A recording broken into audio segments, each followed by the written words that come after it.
Olá! Noite! Boa noite! Que bom ter você aqui. Estamos Primeiro que eu tô aqui. morrendo de saudade, né? Pois é, e que bom poder falar contigo e ao mesmo tempo que bom poder estar longe numa situação dessa. É. Ai, muito bom, muito bom. Obrigada por estar aqui, estar podendo compartilhar tudo isso, tua experiência, né? Vou Nossa, esperar o pessoal entrar mais um ah, pouquinho, aí a gente te começa. apresenta, né? Todo mundo Ai, Mica! entra. Amiga! Amiga, bem-vinda, Mica! Espero que hoje não caia a internet. Eu fiz uma live com a Mica, gente.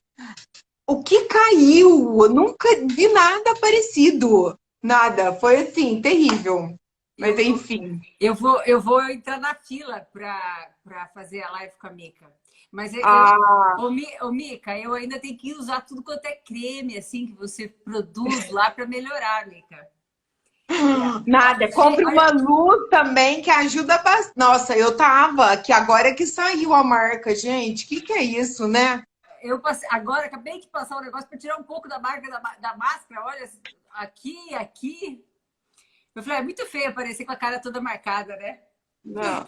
E o pior é que a gente tampa a parte boa, fica só a olheira de fora, né? E o Porque pé de você tampa galinha. a máscara, põe aquele. E o pé de galinha. Bom, gente, vamos lá. Então, para quem não me conhece, eu me chamo Flávia Mambrini, sou médica, sou ginecologista, faço a parte de nutrologia. E hoje eu convidei com muito amor, com muito carinho. A gente já tinha tentado fazer outras lives, mas nunca deu certo. A Valéria. Val, se apresenta para o pessoal. Uhum. Eu sou a Valéria, sou cardiologista de formação, trabalho aqui em São Paulo, coordeno uma UTI do SUS, né, no SUS, e fui fazer nutrologia depois de ser cardiologista, então fiz pós-graduação em nutrologia, conheci a Flavinha nessas idas da nutrologia, mas continuo ainda trabalhando bem pesado e coordenando uma UTI e agora, num hospital público, e agora diante, né, de uma epidemia, né? Então, assim, é um desafio único. Desde que eu me formei, a gente passou por algumas epidemias, né? Não uma pandemia, mas a gente passou pelo H1N1, foi muito difícil.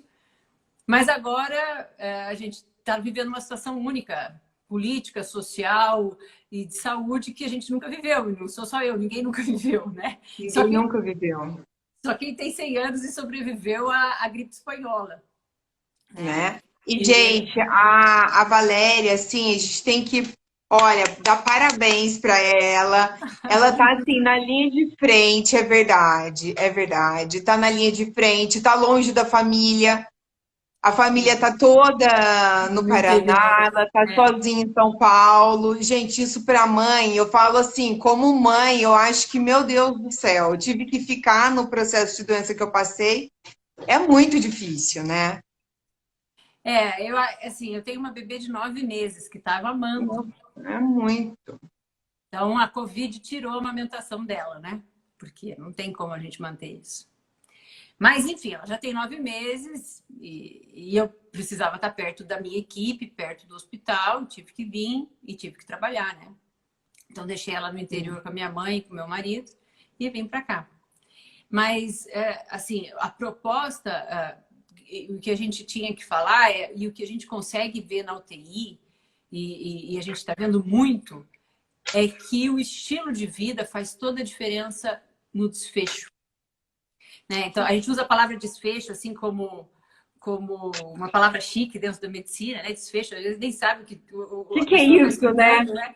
Mas o estilo de vida faz toda a diferença para quem está internado. Então, assim, não só para nós profissionais de saúde, porque muito provavelmente a gente já entrou em contato com o vírus. Então, a gente já tem uns que ficaram internados, outros que... Mas é muito difícil. Um vírus altamente contagiante como ele, mesmo a gente vestindo EPI, mesmo tá todo paramentado, as máscaras e luvas e... Porque é muito difícil até na hora que você vai tirar os equipamentos, né? É muito complicado. Na verdade, a gente não tem uma completa certeza do mecanismo de transmissão. Tá. A gente imagina que as mãos sejam responsáveis por 80% da transmissão. Então, quando a gente põe a máscara, pode ser a máscara que a gente fez em casa.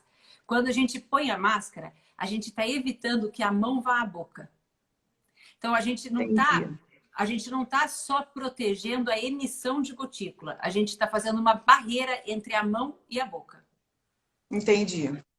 A gente imagina que a boca seja a principal porta de entrada, mas também tem a porta de entrada do nariz, bem descrita, a porta de entrada da mucosa ocular e a porta de entrada oral fecal.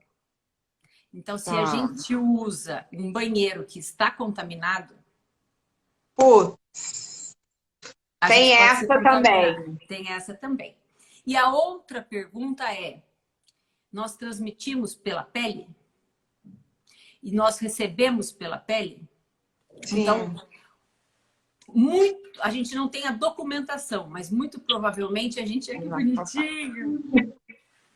Muito provavelmente. Ai, que coisa mais linda! Ô, Léo, ó. Chegou sorrateiramente. É o melhor tipo de carinho, é o espontâneo. Aí, olha, então assim, voltando na história da pele, o que a gente tem é que o vírus, ele tem uma perna, o vírus tem uma perna, que se chama proteína spike. É uma proteína S, e essa perna, ela gruda no receptor chamado AT2. Esse receptor é um receptor da angiotensina 1 do tipo 2. É um receptor aí por conta das medicações, do mecanismo do IECA. Está relacionado à enzima conversora de angiotensina. E nós temos 2 tipos de receptores e esse é do tipo 2. Então, tem o tipo 1 e o tipo 2. Elas se ligam no tipo 2. O tipo 2 está na glândula sudorípara.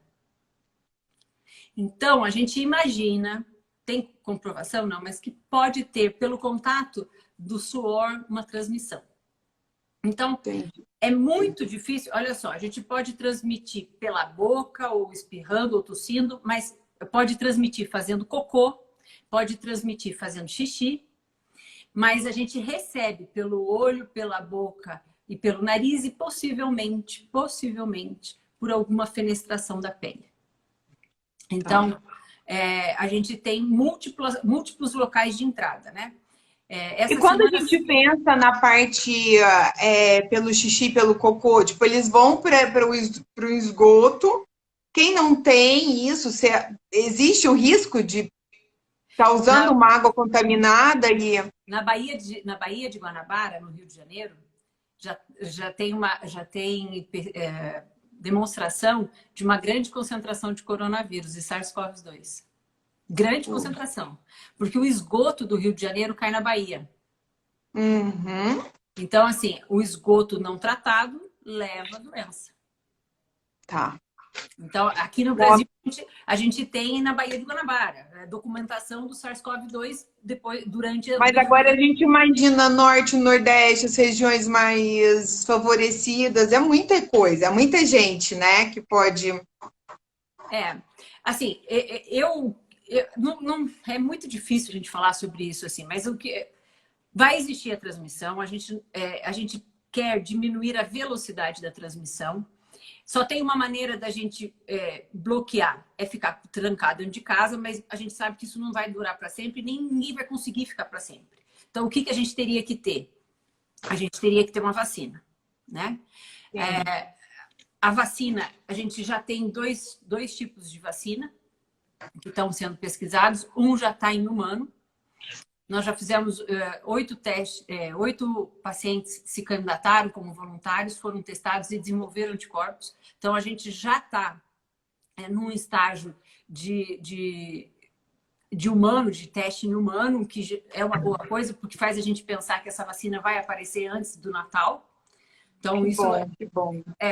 porque ela já é um estudo de fase 1 para 2, né? Então, agora a sequência é fazer um estudo de fase 3, que é uma quantidade maior de pessoas, para avaliar a eficácia, a eficiência, porque por enquanto a gente fez em 8 pacientes só, não é nada. Mas Não é era para nada. ver, mas era para ver se eles desenvolviam anticorpo e se tinham reação grave. Então não tem nem reação grave e desenvolveu anticorpo, que era o que a gente queria. Tá. Mas a gente precisa testar melhor, porque senão acontece igual a vacina da dengue, que a gente tinha uma proteção de 30% a 50%, uma proteção ruim, né? Então a gente precisa testar numa quantidade maior de pessoas. Ontem eu li um artigo do JAMA, dos médicos americanos, muito preocupados com o posicionamento dos médicos, de maneira geral, quanto à vacinação. Porque eles dizem assim, que essa vacina só vai... Como o vírus é altamente contagioso, só perde para o sarampo, né? Ele é um pouquinho menos que o sarampo. Como ele é muito contagioso, ele precisa de uma grande cobertura vacinal. E como vai ter pessoas que não vão poder tomar vacina, ou por imunodeficiência, ou por ter componente alérgico na vacina, nós vamos ter que fazer uma campanha para vacinar pelo menos 50% a 80% da população, senão não vai ser efetivo. Mas a meta é vacinar 80%. Não vai ser efetivo por quê? Por conta que ainda vai ter muita gente doente ou... Porque a doença para de ser transmitida quando pelo menos 50% da população tem anticorpo. Então, ela deixa de ser endêmica quando pelo menos 50% da população tiver anticorpo. A gente poderia fazer poderia em tese, né? Botar todo mundo na fila e distribuir esse vírus, né? Um tanto ia morrer, um tanto ia sobreviver. Mas quando sobrevivesse, ia acabar essa história de isolamento, certo? Porque a gente ia ter desenvolvido, quem sobreviveu ia ter desenvolvido anticorpo. O problema é que se a gente fizer tudo uma vez só e botar todo mundo, é uma doença que vai muito para a UTI. E vai muito para a UTI e roda pouco a UTI. Porque não morre e nem dá alta. Então, uma UTI de 200... Tem ficado quanto tempo de média em UTI? Uma média de 10 a 15 dias. Então, uma UTI de 100 leitos no mês só roda 200. É muito tempo.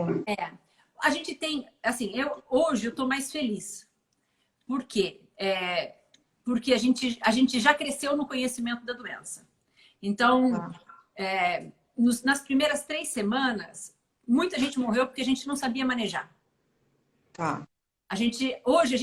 Assim, é bem evidente, a gente consegue entender bem a doença de uma maneira assim, a gente sabe o que é o início da doença, o que é o meio da doença, o que é o fim da doença. E a gente já consegue mais ou menos diminuir a mortalidade dependendo do tempo.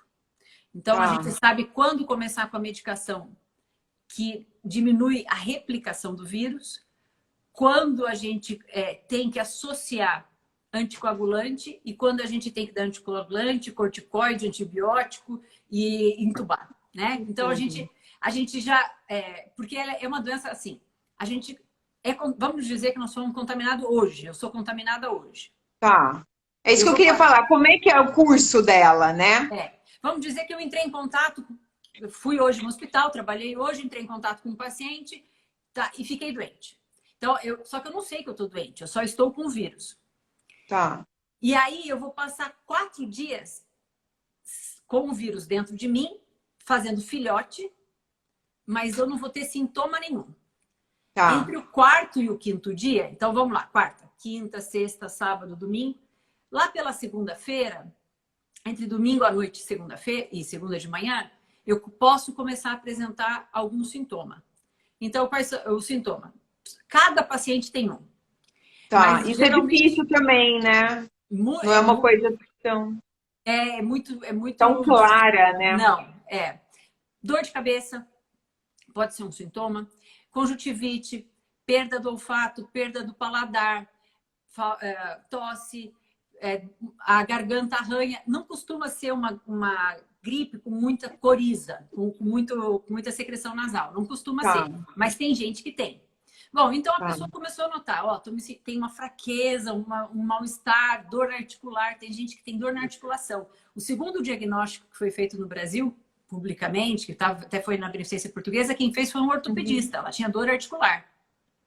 Gente, Aí, né? mas ela tinha uma história de ter passado pela Itália, ter passado um pronto-socorro na Ah, Itália e uma tá. dor articular. E aí Tá. o ortopedista ligou para o Ministério, perguntou se devia de colher o exame, o Ministério falou que sim, e quem fez foi o ortopedista, o segundo diagnóstico do Brasil. Bom, oficial, né? Bom, Sim. aí voltando na história, eu vou amanhecer a segunda-feira com dor, vamos dizer, com dor de Tá. cabeça e com dor de garganta. Eu tenho mais 4 dias de replicação viral. Tá. Então, nesses 4 dias em diante, o vírus que está dentro de mim, 4 para dar sintoma e 4 de E replicação. 4. Deu 8. Então, desde o dia que eu me contaminei até o vírus fica ali 8 dias se multiplicando. Nesse período é que pode fazer algum efeito a hidroxicloroquina, a ivermectina, Tá. o remédio Anita, que é para o verme, né? Que a gente vê in vitro, que ele vai diminuir a replicação viral, e o Remdesivir. Tá. O ritonavir e o lopinavir são medicações que a gente usa para HIV, mas que está sendo usado para isso nos países fora da América do Norte, Canadá, Estados Unidos e alguns países da Itália.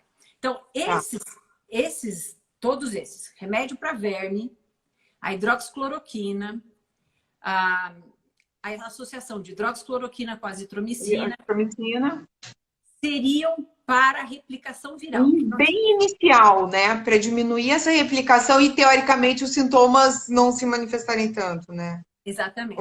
Daí, bom, no 5º dia, tem um divisor no de águas. No 5º dia da segunda fase, já. Aí eu terminei a primeira fase no 4º dia. Uhum. Sintoma. Tá. O 5º dia é o divisor de águas. Entendi. Aí, naquele 5º dia, as coisas começam a se definir. Se vai evoluir para um estágio de excesso de defesa, que a gente chama de síndrome de hiperreação ao vírus. Tá. É uma síndrome hiperinflamatória. Tá.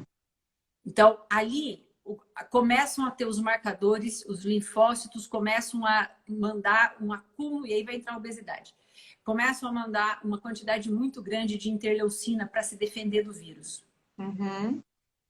Até que eles, na grande maioria das vezes, eles matam o vírus. E a gente, 84% da população fica livre do vírus ali. 4º, 5º, 6º dia. No 7º dia, tem bastante paciente que se sente super bem. Tem paciente que até liga para mim e fala assim, eu quero voltar a trabalhar, eu preciso... Eu atendi bastante paciente da área da saúde que precisava voltar a trabalhar. Eu preciso voltar para o hospital, estão precisando de mim. E no início, a gente não entendia bem, né? Não tinha teste para todo mundo, enfim. Uhum. Os pacientes começam a se sentir bem entre o 6º e o 7º dia. Quem vai evoluir mal, no 7º dia, evolui subitamente mal. E então, ele tem uma falsa melhora e cai. E cai. Claro que tem uns que vão mal desde o início, mas a grande maioria faz um sintoma mais ou menos parecido com isso que a gente falou, dor de cabeça, dor de garganta, uma perda do olfato, dor no corpo. Depois tem uma melhora e aí tem uma divisão de águas, ou uma melhora de verdade ou uma piora. E essa piora é uma piora com insuficiência respiratória e tem que internar e tem que deixar internado. O que a gente faz hoje quando a gente vai internar? Então, quando esse paciente chega... E qual é o critério de internação, né? Dispneia, falta de ar, né? Uhum. Uma queixa importante que a gente considere... Porque às vezes a gente não tem o resultado na mão na hora ali, a gente já tem que avaliar. Não tem. Então, ele tem que ter uma queixa dessas que lembre a infecção pelo vírus, dor de cabeça, febre, falta de ar, perdeu o paladar, associado a uma queixa importante clínica. Então, ele está com uma falta de ar importante, ele está muito cansado para respirar, a capacidade de troca entre oxigênio e CO2 dele também é baixa. E Tá. aí a gente tem um número que a gente chama que é a saturação, que a gente mede lá e a gente acaba vendo que uma saturação abaixo de 93, 94, 93, o ideal é internar. Uhum. E aí, nesse caso, a gente faz a tomografia. Porque até Tá. sair o resultado, a gente vai fazer a tomografia. Se ele tiver um comprometimento maior do que 30% com fator de risco, ele vai ficar internado com certeza. Tá. Se esse o comprometimento da tomografia for menor e a queixa e a saturação tiver maior que 93, a gente só medica com sintomáticos, né? Com antissintomáticos. Então, de E pirona. aí já não adianta mais entrar com cloroquina, azitromicina, ou mesmo assim tem entrado? A gente entra com a azitromicina. A cloroquina não era protocolo ainda, era protocolo de pesquisa. Assim, a história da cloroquina é grande e até bonita de entender. Porque, assim, todos os estudos, a gente só pode dizer que é efetivo quando a gente faz... Gente, se alguém souber como é que eu faço para deixar essa live salva, me ensina aqui. Tá É, muito bom. a história da cloroquina é assim: quando a gente precisa dizer que um remédio funciona, a gente tem que ter feito um exame chamado, um estudo chamado estudo duplo cego randomizado. Quando ele é grande, quando ele é bonito, quando você pega uma quantidade de paciente, não dá um placebo, uma outra quantidade dá um remédio, e esse remédio mostra grande diferença entre quem tomou o remédio e quem tomou o placebo, e aí você pode dizer, funciona. A gente Tá. tem esse duplo cego randomizado com a cloroquina? Não. Não. Tem Porém, tempo de fazer isso? Não. mas olha só, tem um estudo, aí eles fizeram cortes que é assim, vamos dar e vamos ver o que acontece. Uhum. Só que para todas as cortes feitas, quem fez foi o hospital, certo? Entendi. Então, todos os estudos feitos de cloroquina, quando você escuta, lá, liga a Globo News e escuta a Globo News falando assim, não funciona a cloroquina. Publicado no New England que não funciona. Quando você vai ver, não é um duplo cego, é uma corte. Quando que você fez esse estudo? Quando o paciente já estava na fase de internação hospitalar. Tá. E nessa fase de internação hospitalar, ninguém morre do vírus. Obrigada, Mica. O vírus não mata. Quem mata é a reação hiperimune. E por Uhum. que o obeso morre mais?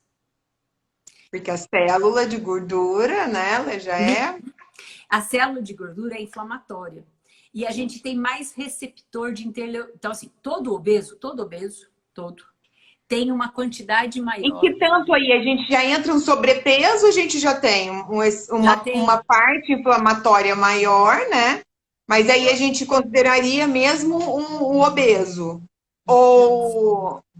As cortes já estão mostrando que o sobrepeso já tem. Olha só, nos Estados. A China não falava que gordo era fator de risco. Mas na China não tem gordo. Vai fazer como, não, né? Aí a gente não achava que gordo era fator de risco. Quando é que a gente começou a perceber que o gordo era fator de risco? Quando a gente começou a ver que começou a morrer gente jovem. Aí a gente ia lá e dizia assim, peraí, agora, março, começou a morrer fim de março. Os primeiros óbitos são do fim de março. Aí morreu com 40 anos. Aí a gente ia olhar lá, peraí, não tem fator de risco nenhum. E se olhava no histórico, não tinha fator de risco. Aí você vê a pessoa... Mas aí você ia ver o paciente que tinha morrido, ele era obeso, principalmente abdominal, né? Tá. Hoje, quando você vai nas UTIs em São Paulo, 80 a 90% de quem está entubado com menos de 60 anos tem ou sobrepeso ou obesidade. Tá. E nós perdemos um funcionário no hospital que eu trabalho, um enfermeiro morreu, né, um técnico de enfermagem, ele foi o primeiro a apresentar a doença e foi o primeiro a... Até agora nós temos, eu nem sei de cabeça assim quantos, mas deve ter uns 600 técnicos de enfermagem nos 3 períodos, né? Desses 600, pelo menos uns 30% já entraram em contato, já tiveram sintomas, saíram e tal. Nós tivemos 3 hospitalizações. Tá. Nossa. É pouco? Muito bom, muito Todo mundo que bom. entrou em contato, 3 hospitalizações.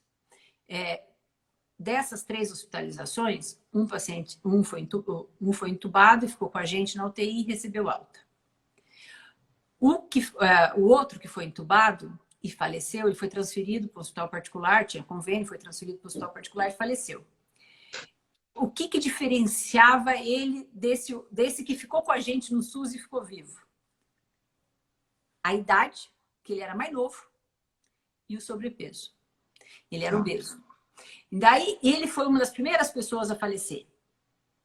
Morreu o primeiro obeso com menos de 40 anos que faleceu era um motorista de táxi do Uber e depois o nosso funcionário. Deve ter sido o segundo ou o terceiro com menos de 60 anos a falecer em São Paulo.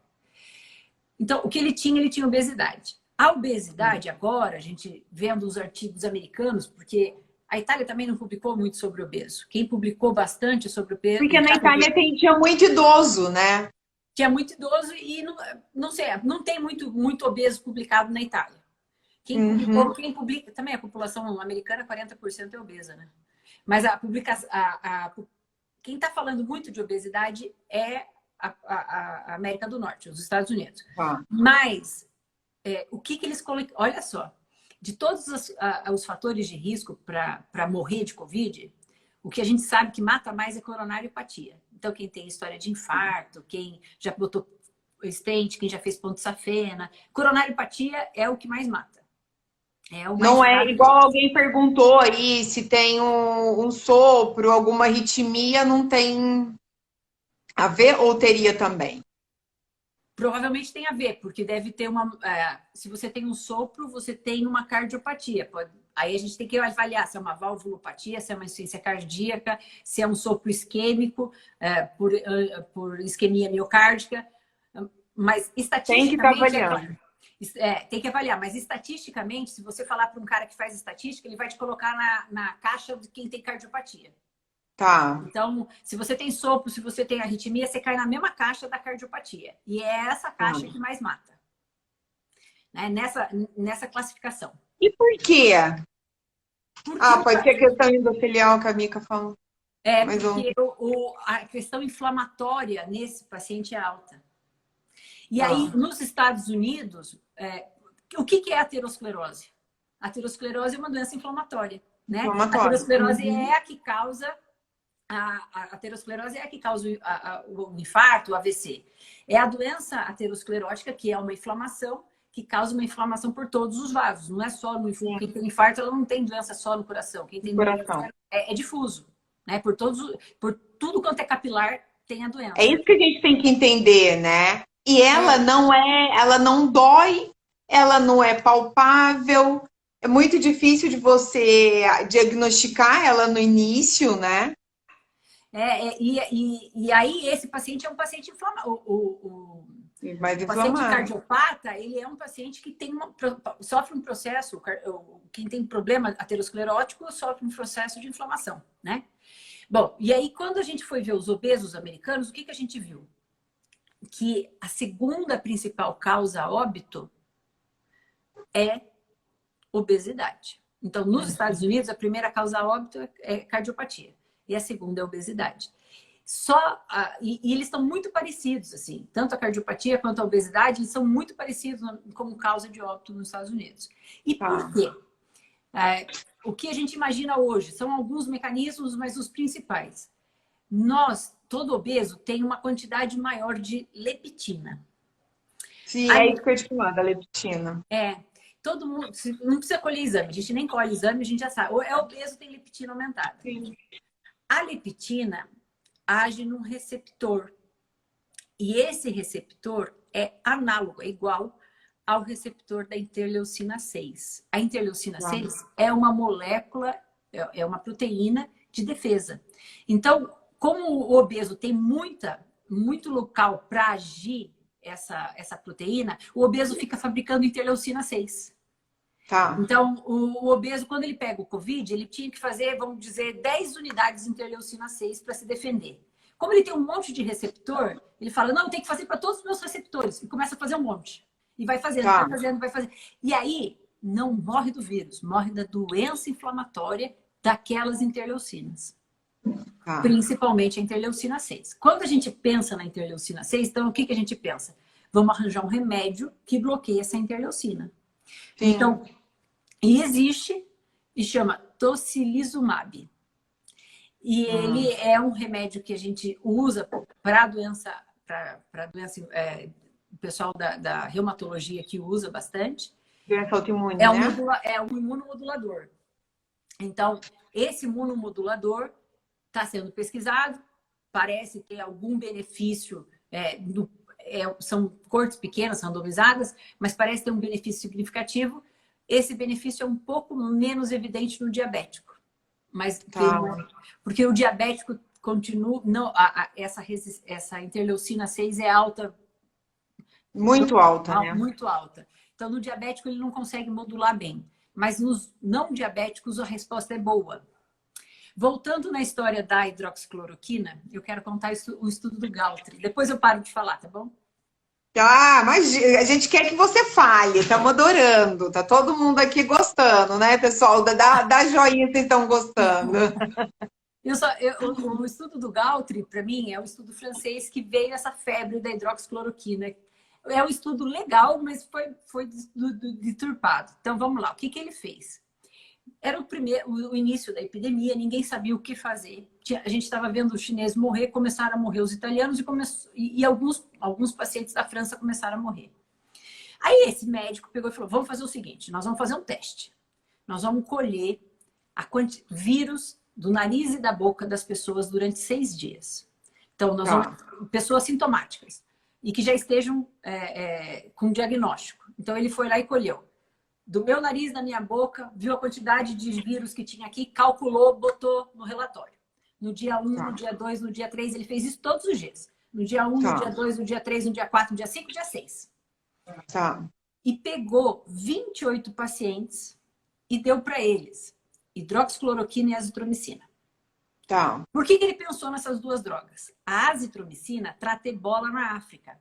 E a França tem uma parceria da história de colônia francesa na África, tem uma parceria agora, que não é mais colônia francesa, tem uma parceria de colaboração de medicina. Então, eles têm experiência com ebola.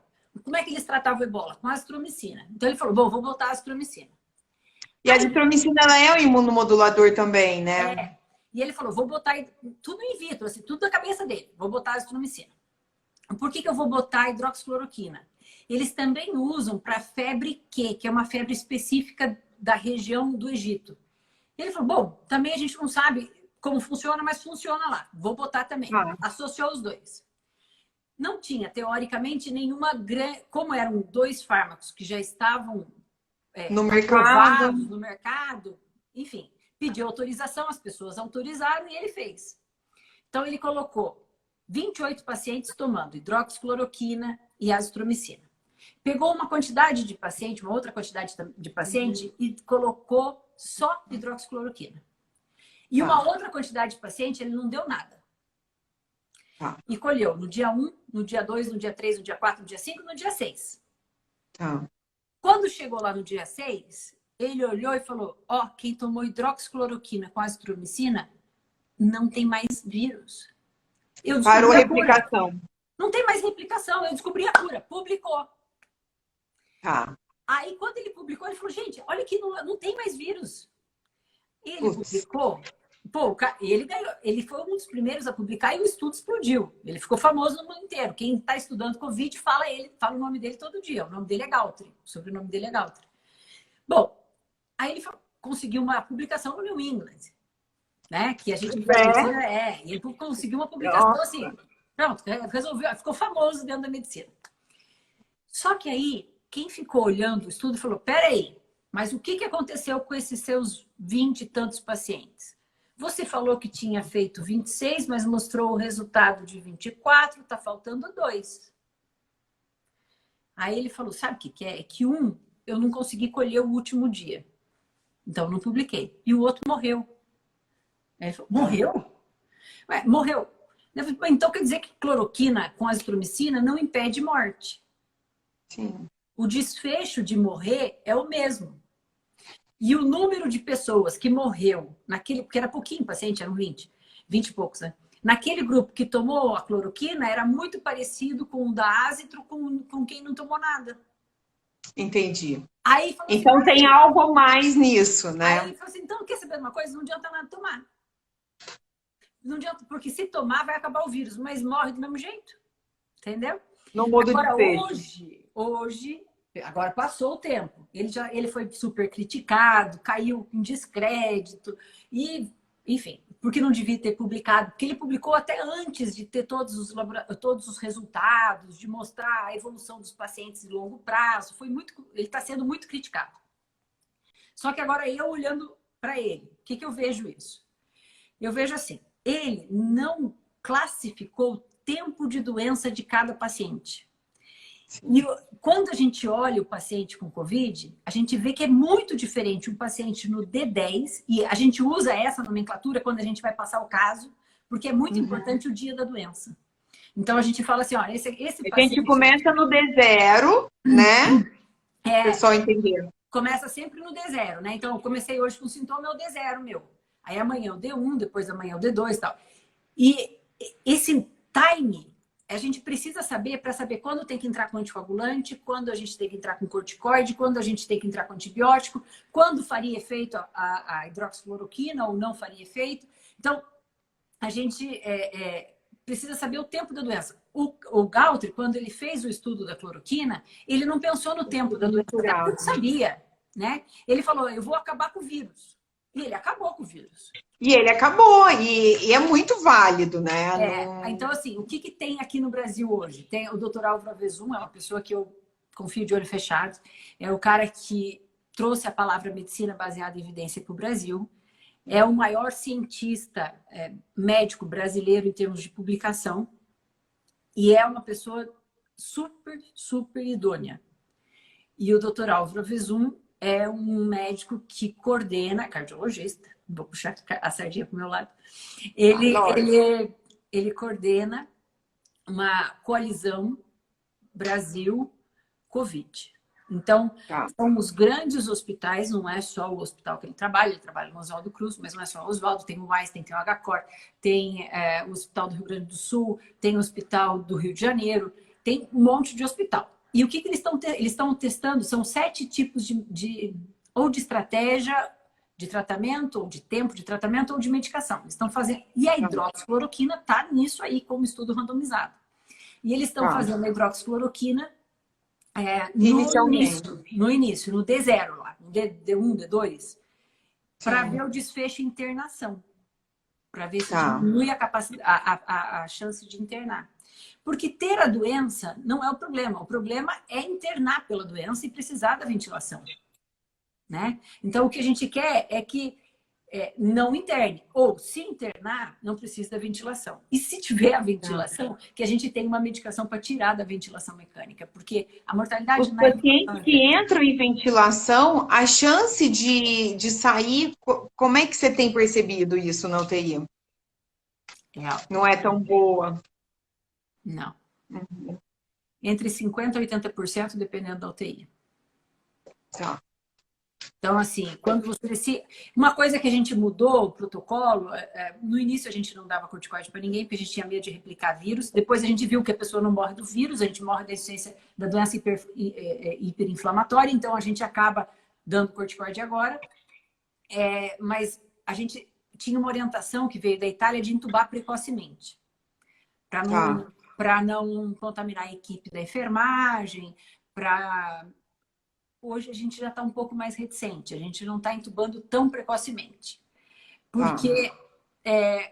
anticoagula mais precocemente e intuba mais e tenta não intubar tão precoce. Claro que se tiver indicação de intubar, mas na Itália, assim, eles saturaram. Os primeiros estudos da Itália, o paciente chegava lá saturando 92, 91, eles intubavam. Intubava para parar de fazer transmissão. E aí chegou numa hora que não cabia mais ninguém entubado no hospital. E gente entubada no centro cirúrgico, gente entubada no pronto-socorro, gente entubada no corredor, gente no ambulância, gente sem entubar e tal. Mas eles entubaram todo mundo, né? E nessa questão de entubar e esse vírus, a pessoa não piora a carga viral ou... Não, porque quando ele vai ser entubado, o problema não é mais a carga viral. É as sequelas. Esse paciente do Gautry, por exemplo, que morreu de Covid, ele morreu com carga viral 0. Ele não tá. Você podia fazer o enterro dele lá. Normalmente. Normal, porque ele não tinha carga viral. né?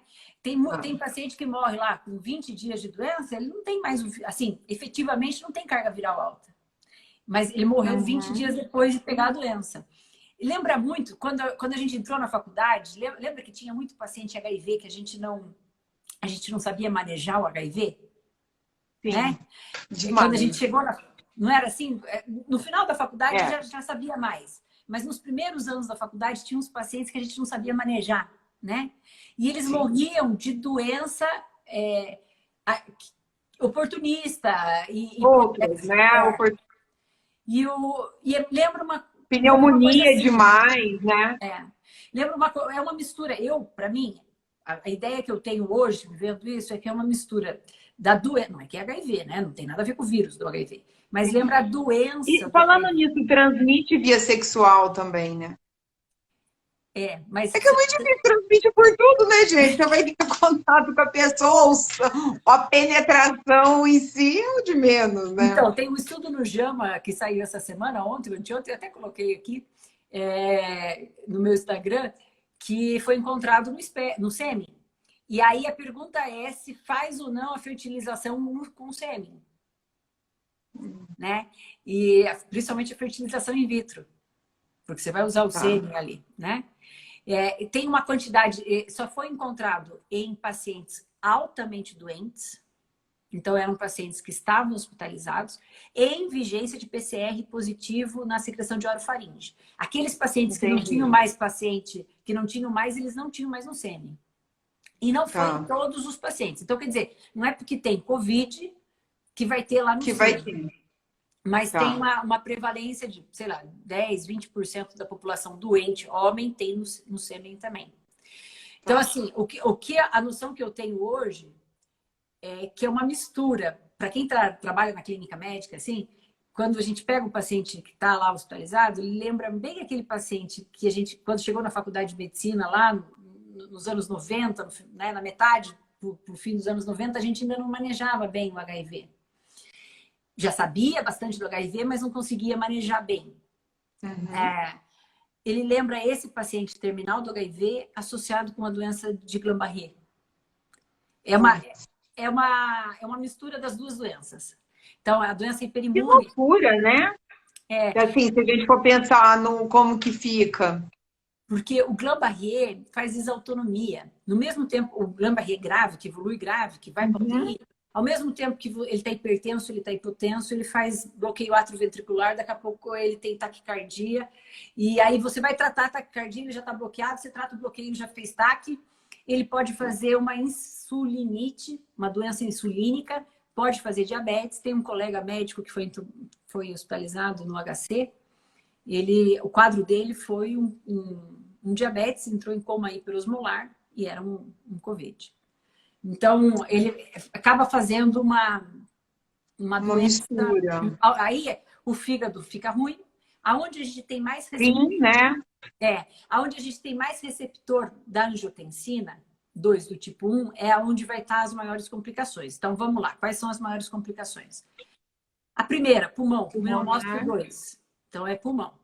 A segunda, porque é o receptor do vírus que está ali. Então, é onde o vírus... É onde ele liga mais, né? Onde ele liga mais. Então, o primeiro é pneumócito.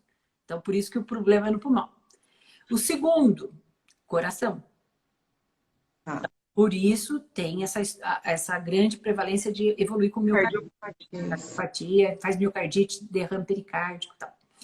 Arritmia, morre de arritmia. Aí, o terceiro local que mais tem, tubo gastrointestinal. Então, o paciente tem diarreia, tem dor abdominal, pode fazer uma translocação bacteriana por causa disso depois. Uma sepse abdominal por causa disso. O quarto, rim. Então, o rim, tem muito paciente crônico indo para diálise. Muito. Por causa... claro, quando eu falo... E aí ele melhora, ele zera a replicação... Mas a doença autoimune ficou. Entendi. Ele estragou. Aquela doença autoimune estragou o glomérulo. O corpo dele. E o último lugar é a pele. Por isso que também tem manifestação cutânea. Então... E o olho? Porque a gente né? Tem falado da conjuntivite. A conjuntivite é pela reação viral dos primeiros dias, mas não deixa sequela, a gente não perde a capacidade Tá. de enxergar, né? Diferente do rim, que às vezes a gente perde a capacidade de filtrar, né? Se é um paciente que já é diabético, já é obeso e ainda. No obeso, eu acho que, assim, eu até vi um estudo esses dias da Escola Paulista dizendo assim, gente, se a gente for deixar quem tem fator de risco na casa, ninguém vai sair, porque a população brasileira está obesa. Aí, e obesidade, quem não é velho é obeso. E às vezes é obeso e velho. Aí não vai ficar ninguém.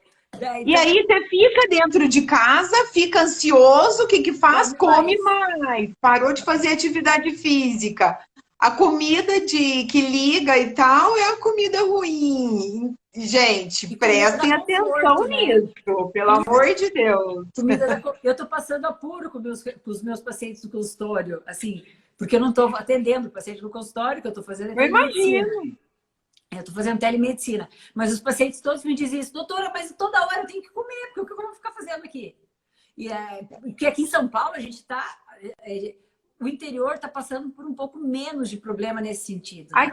Aqui, assim, eu não vejo. Nenhum paciente meu falou que a gente tem várias hortas orgânicas que entregam em casa. Então, aqui em Campinas ainda está meio organizado isso. Mas eu acho também que o pânico aí também não é tão feio quanto daqui, né? E ao mesmo tempo a pressão não está tão alta, porque realmente aqui não é só o pânico da imprensa, a gente está vendo, assim, todo mundo tem alguém que conhece que teve, né? Tá. Ou não necessariamente morreu, mas é difícil você achar uma pessoa aqui que não teve alguém que não teve, não tem um vizinho que não teve, é difícil. Então, as pessoas estão entendendo. Eu estou vendo que no interior não é assim. A minha família está lá no interior e eles estão mais tranquilos. Eles veem a televisão e tudo, mas eles não estão...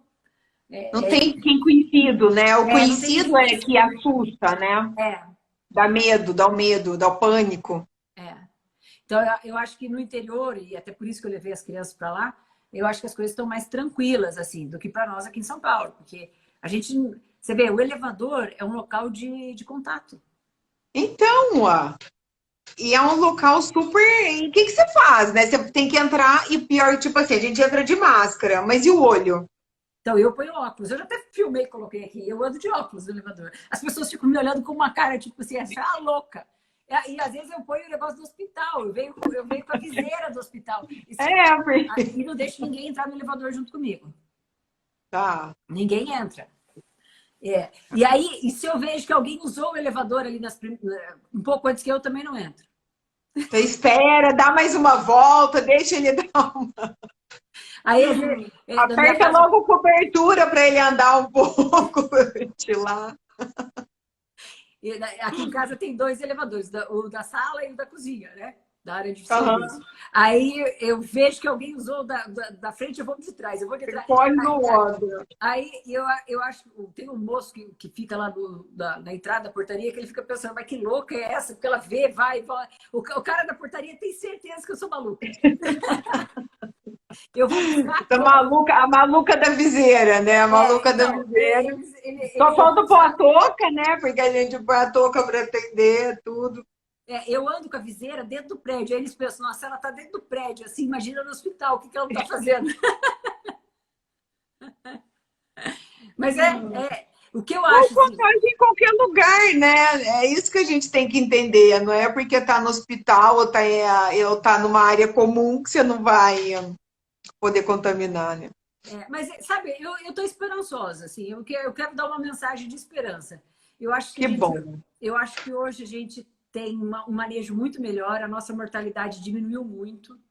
Então, por exemplo, o Einstein tem uma mortalidade de 6% dos pacientes internados. Muito boa, muito boa. O Sírio, com uma mortalidade nessa casa entre 6% e 8%. A Beneficência Portuguesa tem 3 hospitais. Se você somar os 3 hospitais, tem uma mortalidade de 9% a 10%, mas o hospital top, da linha top, que é o Mirante, da Beneficência Portuguesa, a mortalidade é super baixa, deve estar na faixa de 5%. Então, claro que o HCOR com mortalidade baixa. Então, eu acho assim, se tem nome só de hospital particular? Sim. Nós, no SUS, porque os pacientes demoram mais para chegar para a gente, né? Eles demoram, a mortalidade está muito alta na periferia, isso aí é alta. Mas por quê? Porque demora para achar leito, demora para ir para a UTI. A UTI está se fazendo do dia para a noite, não tem uma equipe fixa que já trabalhava junto, eles estão contratando tudo assim. E sabe que o Mandetta disse uma frase que é excelente, que ele disse assim, que ele já tinha saído do ministério, ele falou assim, saúde se faz de quem trabalha. No dia da enfermagem ele falou isso, saúde se faz de quem trabalha. Não adianta você fazer Muito um hospital de cientista, mas é a campanha. prática, né? É o tato de você olhar aquela pessoa e ver, nossa, esse, vamos fazer isso, aquilo, né? Aí ele falou assim, olha, não adianta você fazer um hospital de campanha e botar gente que não sabe, assim, que não tem a experiência. Às vezes tem a boa vontade de querer trabalhar. Tem um monte de É gente igual boa pegar um vontade. monte de médicos X que fazem outras coisas e pôr na UTI. E essa doença é uma doença que evolui muito rápido para a UTI. Então, é uma doença que o técnico de enfermagem ele tem que saber pegar a veia muito rápido. Os pacientes, muitos chegam no pronto-socorro em embolia pulmonar. Então, ele tem que saber pegar a veia, precisa fazer a administração rápida de heparina, precisa saber como fazer a diluição. Enquanto o médico está entubando, o outro tem que estar preparando medicação. Esse time tem que estar muito organizado, né? E isso já estava organizado nos hospitais particulares. Nos hospitais públicos, menos, porque os hospitais públicos tiveram que abrir UTI. Por exemplo, no meu hospital, nós abrimos uma UTI no pronto-socorro, que não tinha. Estendemos uma UTI para dentro do centro cirúrgico. Nós tivemos que ir aumentando, né? Uma parte da UTI está terceirizada, a outra parte de semi-intensiva somos nós, médicos do Estado. Então, o negócio foi aumentando e ainda não deu tempo da gente se acertar. Entendeu? Tá. E olha que lá onde eu trabalho, a mortalidade é baixa perto dos outros locais de estado, né? O que está me preocupando é a Zona Leste. A Zona Leste é o que está me preocupando, que eu estou vendo que as coisas não estão indo tão bem assim. Mas por causa de... Tanto é que foi no meio dessa pandemia, o povo chegou para trabalhar lá, não tinha mais emprego, foram transferidos para outro hospital. Porque o hospital foi terceirizado da noite pro dia. Gente. Aí eles chegaram para trabalhar, cadê? Não pode entrar aqui tem outra equipe trabalhando. Então, isso. Absurdo, né? É desrespeito isso. É um desrespeito. Pelo menos tivesse avisado, ou tivesse feito um programa, um cronograma. O problema é que a gente está trabalhando muito, assim, sabe a história de cada mergulho é um flash? Sim. Cada mergulho é um flash. Assim, a gente não sabia que ia ter o feriado? Não, né? Oi, nem abriu e já tá dando feriado. Não dá para entender. Algumas coisas muito... O Estado tem regras diferentes para trabalhadores do Estado. Então, tem médico que é contratado como diarista que quando tem feriado não pode ir, porque é outra regra. Não é que não pode, não vai porque é outra regra. Tem enfermeiro que paga carga horária. Ele não precisa ir no feriado, ele pode pagar carga horária, porque é lei. Então, eles fizeram... Enfim. Mas o que eu quero dizer é, primeiro, se puder diminuir a cintura abdominal... Temos 5 minutos. Puder, eu quero só te perguntar uma coisinha antes, que todo mundo acho que ainda tem essa dúvida. Você foi contaminado ou alguém que você conhece contaminou, tal, tararã, deu positivo. Em quanto tempo ele transmite isso ainda? Quanto tempo que essa pessoa ela pode sair de casa? Enquanto ela tiver vírus. 80% da população transmite até o 14º dia. Tem gente que para de transmitir antes porque conseguiu matar o vírus antes, por volta do 10º dia. Tem gente que vai transmitindo o vírus até 21, 26 dias. Mas a grande maioria é 14. Por isso que tem esse atestado padrão aí de 14 dias. 14 dias, tá. Então, quando você chega com sintoma, o atestado padrão é 14 dias. Tá. Mas, ao pé da letra, se quisesse fazer ciência, no 14º dia tinha que colher um outro PCR, um outro exame para ver né? certeza que não vai transmitir para mais ninguém. Tá? Deixa eu ver. Tem alguma pergunta específica? Tem muita pergunta, tem muita coisa aqui. Acho que a gente vai ter que fazer outra, porque assim... Mas eu falo muito, não deixo ninguém falar. Isso que é ruim. Depois eu também. Tudo. Eu fico certo? eu falei demais, não precisava ter falado tanto. Não, você tá ótimo. Ó, tem um pessoal aqui que eles já tinham me pedido isso, que eu acho que a gente podia fazer nós duas. É um desafio que eu faço de vez em quando, de 10 dias de uma alimentação mais saudável. Tá. Eu Vamos acho que ia fazer, ser vamos fazer. legal a gente fazer. Combinado. Fazemos junto e Vamos. postamos todo dia. Isso. Aí a gente posta uma coisa mais simples, porque é muita coisa, né? Você ainda tá na hospital. E acho que vai ser legal. Vamos E, fazer. gente, olha lá, ó, todo mundo quer outra live. Todo mundo A quer Mica amor. perguntou sobre a transferência, sobre quanto tempo. É a contaminação, é aquela pergunta. Tá, transmissão por quanto tempo? Também. É, Acho que o 14 pessoal dias a média. perguntou muito em quadros de estresse se piora. Pessoas que estão numa situação de estresse maior e aí ela, por exemplo, ela se contaminou, isso daí piora? Não tem nenhuma comprovação grande dizendo que estresse é fator de risco. Não é fator de risco para o estresse. Doença psiquiátrica não é fator de risco. Por quê? Porque o fator de risco é ter receptor de angiotensina. Tá. Tá? Em excesso. Mas, por isso que o cardiopata tem, por isso que... Só que você estressado, você pode aumentar a resposta inflamatória. Mas isso é um pode, não tem nada muito comprovado. Tá. Melhor mesmo, gente, a alimentação, o exercício do jeito que vocês puderem, né? Tem live, é que eu tô trabalhando todo dia em plantão, mas tem live pra gente fazer exercício em casa, não tem? Tenha. E tem que diminuir carboidrato agora, carboidrato refinado, tentar fazer o consumo de grãos que tenham fibra, tentar comer uma boa quantidade. E outra coisa importante, o intestino, a microbiota. A gente tem que falar de microbiota também. Esqueci de falar, uma coisa importante. Tem que comer proteína. Numa dose de 1 grama de proteína por quilo de peso. Por quê? Porque a resposta imune eficiente para acabar com o vírus antes de fazer a doença pulmonar se faz com uma quantidade suficiente de proteína. Maravilhoso. Então, os pacientes que têm, os desnutridos vão pior. E a gente está vendo isso muito na periferia. No final da Brasilândia, que é um bairro difícil. Porque é uma obesidade com uma sarcopenia, né? Exatamente. Então, é o obeso, ele tá obeso, mas o músculo mesmo é muito pouco. A quantidade é muito pequena de músculo. E a gente vê aqueles velhinhos sarcopênicos, vai muito mal. Tá. Por que vai mal? Porque não tem proteína. Então, assim, se fosse para escolher uma comida... E a gente, mulherada, ó, climatério para menopausa, a gente perde o músculo também. Então, é bom a gente caprichar. Se tiver que escolher uma comida de prevenção, aí tem tanta coisa para falar, tem que falar da vitamina D que eu não falei. É muita coisa. Dieta do Mediterrâneo que a gente pode falar. O ômega 3 é um anti-inflamatório bom que a gente pode e deve suplementar. Por quê? Porque o ômega 3, ele melhora a microbiota intestinal, melhora a reação inflamatória.